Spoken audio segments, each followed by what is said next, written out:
What do potato chips, instant ramen noodles, canned soups, packaged chicken nuggets, and deli meats have in common?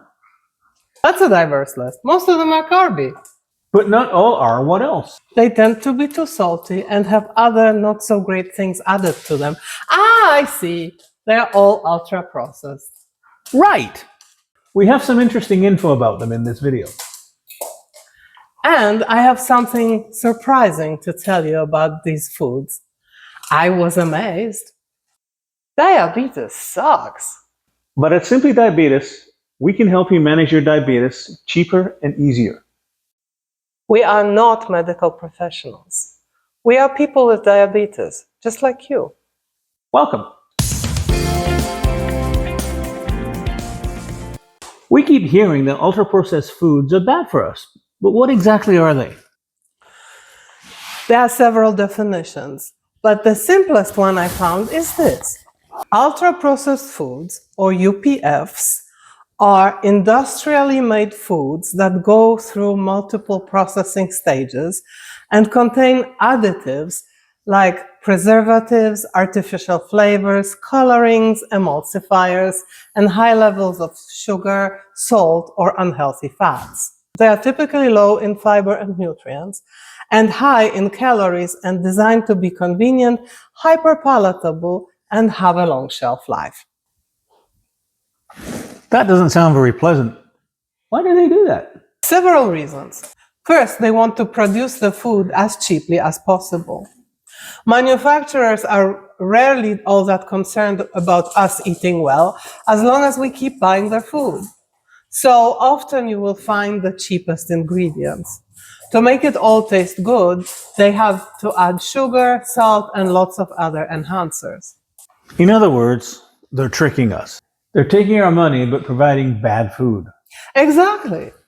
Second, many of the cheap ingredients aren't very nutritious. So we might be filling our bellies, but not getting the nutrients our bodies need.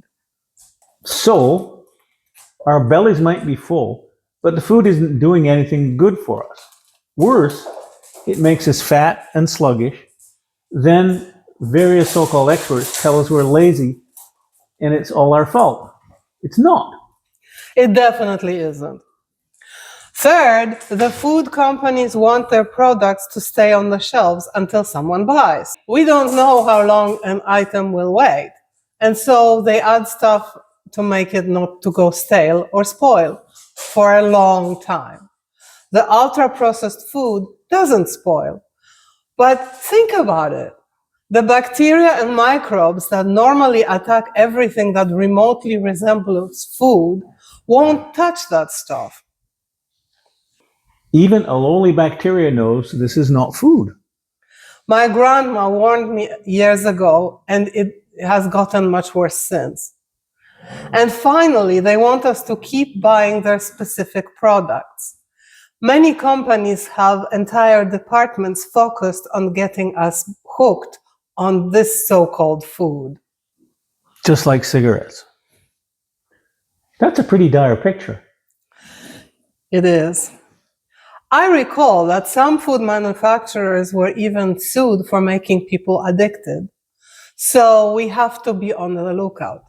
The food industry is failing us. So anything in a counter or box is a UPF? Not necessarily, but sometimes it's hard to nail down the definition, so let me give you an example.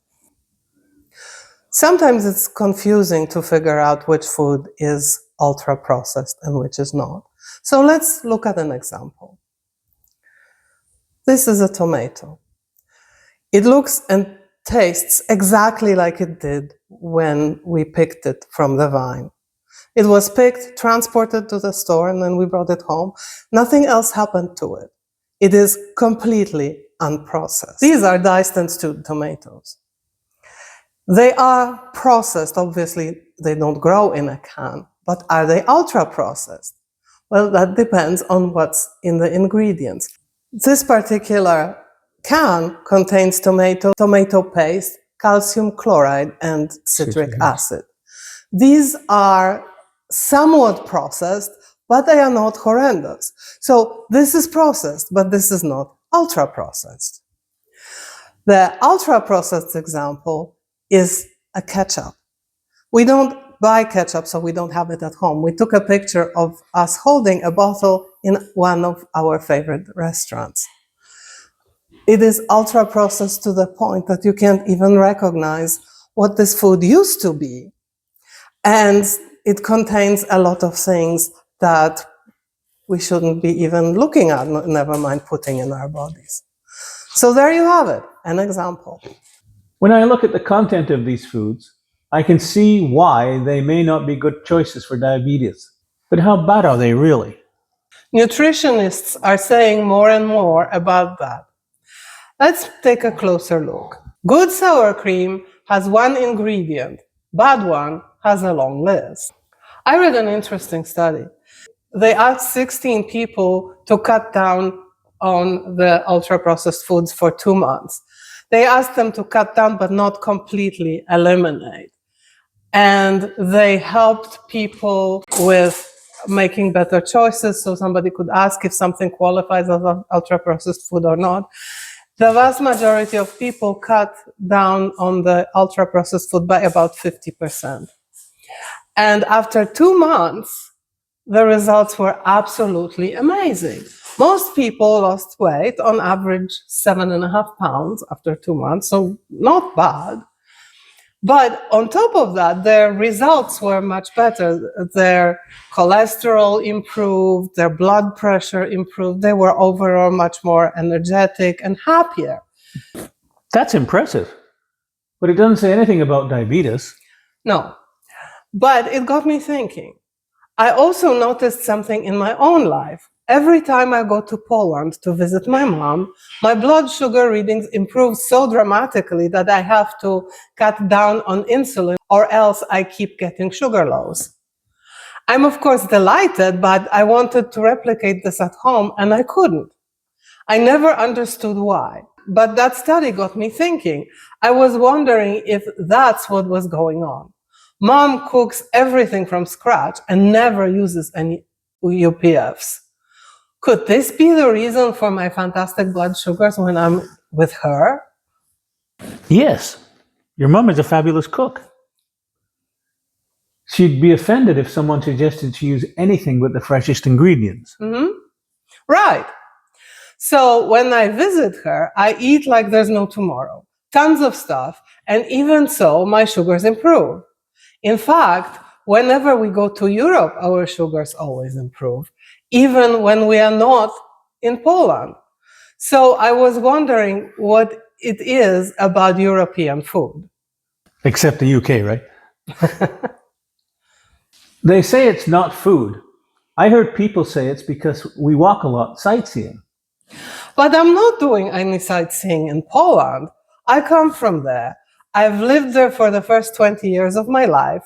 I've been there countless times since, and I don't sightsee.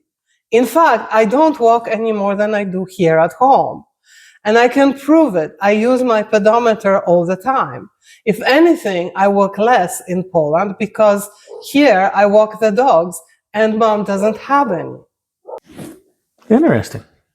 So I decided to do a little experiment of my own. About 2 months ago, I started cooking more from scratch.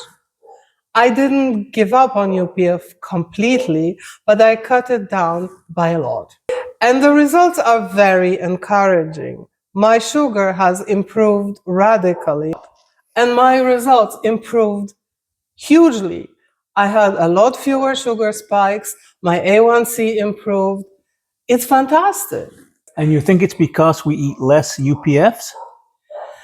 I have a really small sample size, just you and me.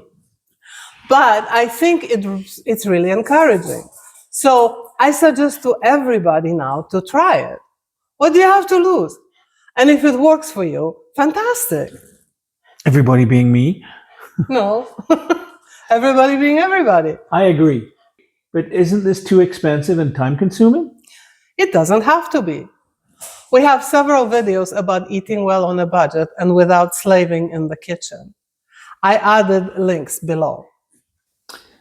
Why don't you try this experiment and see how your blood sugar behaves? Does it work for you? Tell us in the comments. If you found this video useful, give us a like.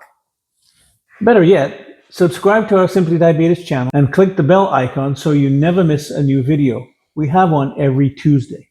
And don't forget to tell your friends. See you next week. Until then, keep your blood sugar in a healthy range.